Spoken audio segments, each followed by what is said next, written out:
మరో breaking news చూస్తున్నాం. గుంటూరుకు చెందిన వివాదాస్పద వైసీపీ నేత బోరుగడ్డ అనిల్ పై కేసు నమోదైంది. ఐటీ చట్టం బిఎన్ఎస్ 352, 353 సెక్షన్ల కింద కర్నూలు 3 టౌన్ పోలీసులు కేసు నమోదు చేశారు. ఏపీ సీఎం చంద్రబాబు కుటుంబంపై గతంలో అనిల్ అనుచిత వ్యాఖ్యలు చేశారని ఫిర్యాదులో పేర్కొన్నారు. ఈ మేరకు కర్నూలు జిల్లా ఐటీడీపీ అధ్యక్షుడు గట్టు తిలక్ పోలీసులను ఆశ్రయించారు. జగన్మోహన్ రెడ్డి అనుమతిస్తే చంద్రబాబు, లోకేష్ ను గంటలో లేపేస్తానంటూ అనిల్ వ్యాఖ్యానించారు.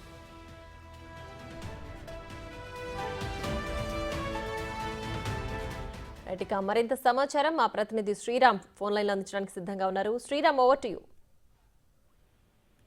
గుంటూరుకు చెందినటువంటి వైసీపీ నాయకుడు బోరుగడ్డ అనిల్ గతంలో చంద్రబాబు నాయుడు సంబంధించినటువంటి వ్యవహారం ఏదైతే ఉందో, చంద్రబాబు నాయుడు కావచ్చు, ఇటు నారా లోకేష్ మీద అనుచిత వ్యాఖ్యలు చేసినటువంటి విషయం తెలిసిందే. అయితే కర్నూలు జిల్లాకు చెందినటువంటి ఐటీడీపీ అధ్యక్షుడు గట్టు తిలక్ అనేటటువంటి పర్సన్ ఫిబ్రవరి 12, 2022లోనే కర్నూలు సంబంధించినటువంటి 3 టౌన్ లో ఫిర్యాదు చేయడం జరిగింది. అయితే గతంలో వైసీపీ అధికారంలో ఉన్నటువంటి సందర్భంలో అనేక రకాలుగా అనుచిత వ్యాఖ్యలు చేయడం జరిగింది. అవి ఏవైతే ఉన్నాయో దాని మీద ఖచ్చితంగా యాక్షన్ తీసుకునే విధంగా గతంలోనే ఫిర్యాదు చేయడం జరిగింది. అప్పుడు ఉన్నటువంటి సందర్భంలో జగన్మోహన్ రెడ్డి కావచ్చు, గౌతమ్ సవాంగ్ మీద కూడా చర్యలు తీసుకోవాలని ఫిర్యాదు చేయడం జరిగింది.